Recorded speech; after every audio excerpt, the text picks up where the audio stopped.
Fabricadabra at LPL presents Making Ruffles. A ruffle is a strip of fabric, lace, or ribbon gathered along one edge to make an ornamental frill on a garment or other piece of fabric. Today, we're going to make several ruffles that we are going to attach to different items. Let's begin. We're going to start with a regular old shopping bag. I want to attach a ruffle to the top edge. And so first I'm going to measure the top edge of that bag.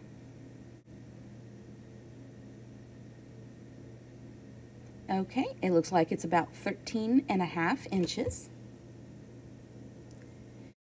And here's how I'm doing my calculations before I cut the fabric. First, you want to measure the length of the item as we just did. Multiply it by 1.5 for loose ruffles, 2 for moderate ruffles, or 3 or more for lots and lots of ruffles. I'm using 1.5 for loose ruffles. That brings my total length to 20.25 inches. Then I'm going to add an inch for seam allowances on both ends, and that brings me to 21.25 inches. That's my total length. Next, I'm going to determine the width of the ruffle. I want my end result of ruffle to be 2.5 inches. I'm going to add half an inch for the seam allowance on both the top and the bottom. That brings me to a total width of 3 inches. Now I can cut my fabric. Here's a diagram of what I'm going to cut out. You can see my calculations. So it's going to be 21.25 inches long and 3 inches tall or wide. So this ruler happens to be 3 inches wide, so I don't have to worry so much about making the marks for a width measurement. I'm going to be able to just take my pencil and draw a line along the length of the ruler. My ruler is not, however, 21.25 inches, so I had to split that in half, and then I'm just going to draw my next line. Now, here is my cut out strip of fabric, and I need to finish the edges, so I need to turn them over on all 4 of the edges, just like this, and press them flat. I also clipped the corners just a little bit to take out some of the bulk. Now I'm going to sew that using just the basic single stitch, and it's going to look like this when I'm finished. Next, I'm going to change my setting to the highest length of stitch that I can, the longest length, which is a 5 on my machine, but I'm staying with the same single stitch. And this is what it looks like after I've sewn that stitch and pulled the threads to make my ruffles. The filming of this didn't come out quite right, so I'm going to show you a couple of more examples where I'm actually going to break down how to make those ruffles. Now I'm attaching the strip of ruffles to the top of the bag. I'm pinning that in place. Previously, I had measured how far down from the top edge of the bag that I wanted the bottom edge of the strip of ruffles to be, and that way it helps me to keep it straight across the bag and looking even.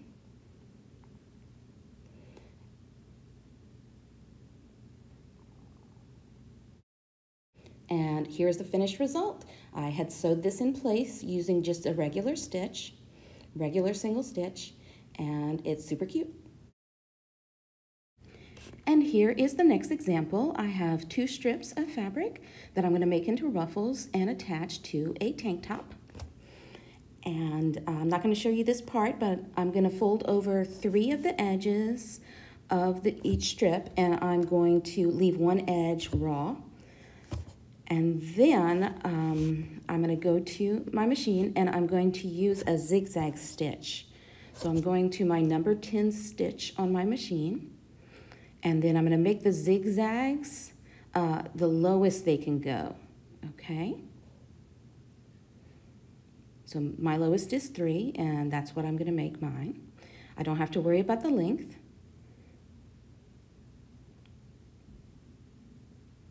And here I am, I'm going to sew, and I'm going to show you a technique that you use when you're sewing corners. So I'm going to start at one of the shorter edges, and I'm going to do my zigzag straight across, but when I come to the end of it, when I come to close to the edge of the other corner, I am going to stop and turn my fabric. So I'm going to show you how to do that. So I'm getting close to that edge.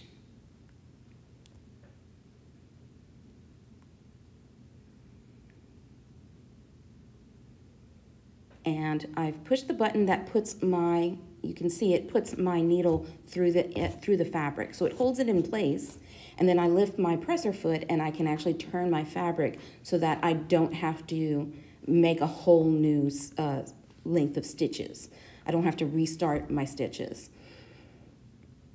And that just helps out a little bit, lets you waste a little less thread. So just place your presser foot back down once you have it situated, and then begin sewing again. So this is going to be a longer edge, which takes a bit more to sew.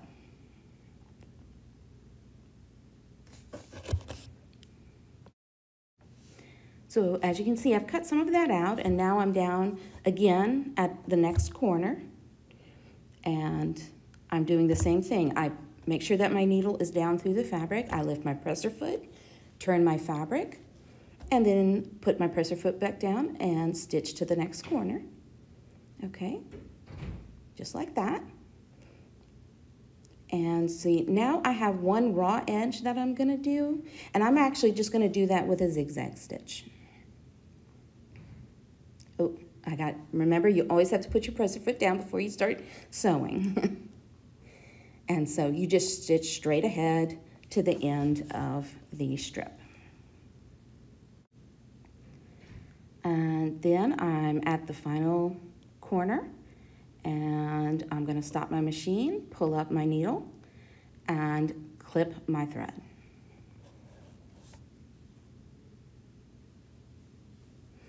Okay, so this is the finished product. That's what the zigzag stitch looks like. It actually creates a little bit of puckering, but I don't mind that because I'm going to be making ruffles. There's my corners. Okay, so now I'm going to sew a single regular stitch, but extra long. It's actually called a basting stitch. I'm going to sew that basting stitch right along the upper edge of my strip of fabric. And here I am placing it in my machine. You can see this is where I'm using the edge of the foot as a guide. So I'm not stitching over the seam that holds down the edge, but I am stitching, just a little bit under that. And again, I'm simply using the same single stitch, the number 1 on my machine, with a length of 5, which is the highest the machine will go. And then clip your thread, and now is for the part where we are going to make the ruffles.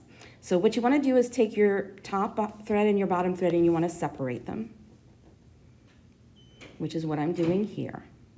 Because you're only going to pull one of these threads. It doesn't matter which one you pull. You can pull the one that came off the bobbin, or you can pull the thread that came from the top spool. Whichever one you pick, that's the one you stick with, and you just start pulling it and pulling the fabric, and it just makes ruffles like that. It's really pretty basic and easy. You're going to go a little bit at a time. And try not to break your thread. So if you ever encounter a space where things get really tight, you want to stop and figure out what's going on, because if you pull too hard on the thread, it will break, and then you'll have to re-sew the whole thing. Okay, so there are my ruffles, and they look pretty good. Now we need to tie off one of the edges. And so I'm just taking the top and the bottom thread and I'm making a knot out of them. And I'm gonna do that at least one more time, if not 2 more times. And that way I have a nice, good, strong knot there at the end to keep my ruffles from unruffling.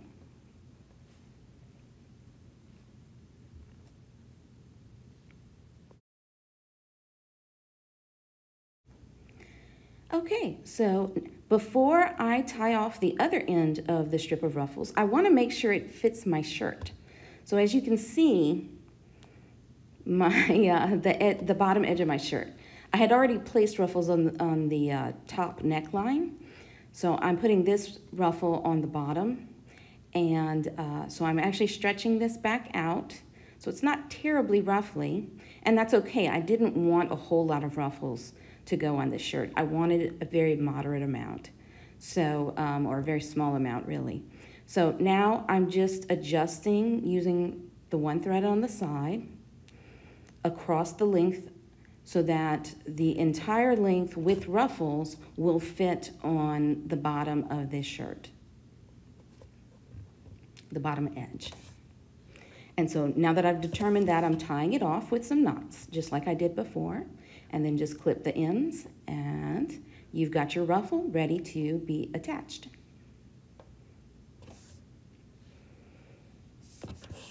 And I'm just going to zhuzh it a little more before I attach it because it needs a little extra, making it more even, the ruffles more even across the length of it. And I'm actually going to attach this on the inside along the bottom edge. So I'll just be barely poking out with a little bit of ruffle to it. As you can see, I've already pinned a little bit of some ruffles on the top, and there's a little more ruffles to that one. This is the finished product, and the finished product at the bottom. My next example, I am going to make a ruffle that goes all the way around the upper edge of a plastic container, just to zhuzh it up a bit. And it comes out to about 13 inches. But I'm going to add, of course, for the seam allowances, I'm going to add another ½ an inch. And so here you can see I have folded over the sides, and I'm going to iron those in place. I'm doing that on all 4 edges to reduce fraying of the fabric. And here you go, that's it, all pressed nice and neat, and of course I've clipped the corners to reduce bulk. Now in this one I'm going to use my number 2 stitch, which is the exact same thing as the number 1, but the needle goes to all the way to the left. Makes it a little bit easier to sew those tiny edges. After I've finished sewing that, I am going to sew my basting stitch. So again, I go back to number 1. And I change the length of the stitch to its highest setting, which is 5. So now I'm going to sew my basting stitch. I'm actually going to do 2 stitches in the middle, okay? And so they're going to be right next to each other. And this just gives us a little bit more strength, and it also adds a little of a decorative look to it. So there's my first stitch. And then I'm going to sew a second stitch right next to that one. Not completely right next to it, but you know, just a few centimeters off from it.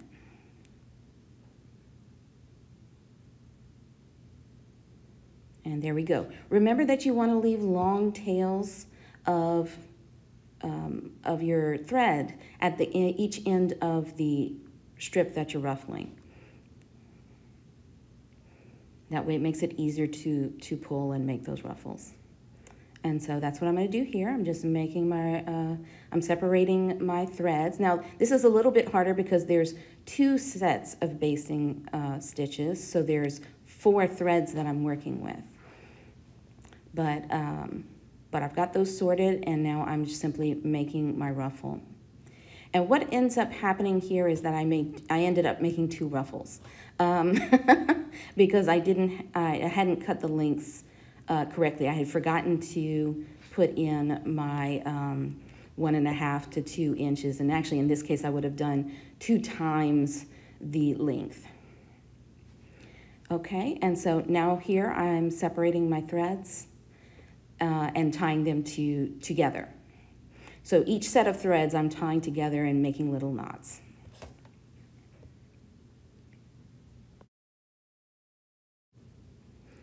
Okay, so now I'm ready to attach my 2 strips of ruffles to my plastic container, and I'm using hot glue to do that.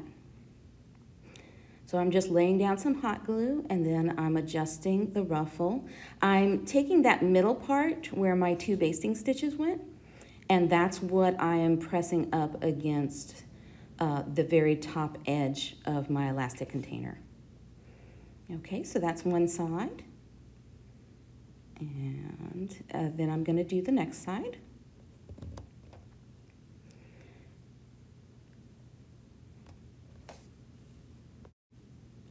Okay, and here I'm just about finished, but I have a little place, I'll add a little bit of glue where 2 of the ends meet. And there is my finished container. Now, if you want to use a heavier fabric, like jean material, to make ruffles, you don't want to do just a regular basting stitch. What you're going to do instead is you're going to use a very wide zigzag stitch, the widest you can go, and you're going to use a piece of cord or string. You're going to place the string down onto your strip of fabric, and then you're going to do a zigzag stitch over top of the string or cord without actually hitting the string or cord. So you're basically encasing the string or cord within the 2 ends of the zigzag stitch itself. And then that's going to act as your basting stitch. The cord is actually going to act as that. Okay. And here we go. I'll show you how that works. It's pretty simple.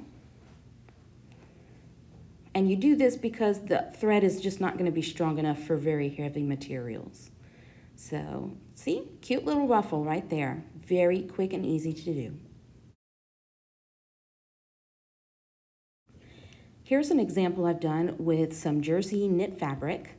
As you know, jersey knit is both stretchy and a little slinky, and so we typically have to use a zigzag stitch when we're sewing on it, but in this case we can use that basic straight basting stitch because any puckering that happens doesn't really matter because of the ruffling. As you can see here, this is long enough to be a skirt, but you can also cut this down and have it just be a strip of ruffles. Finally, as you know, you can also do ruffles out of ribbon or lace. And this is an example of some lace that I quickly did a ruffle on. Thanks for making some ruffles with me, and happy sewing!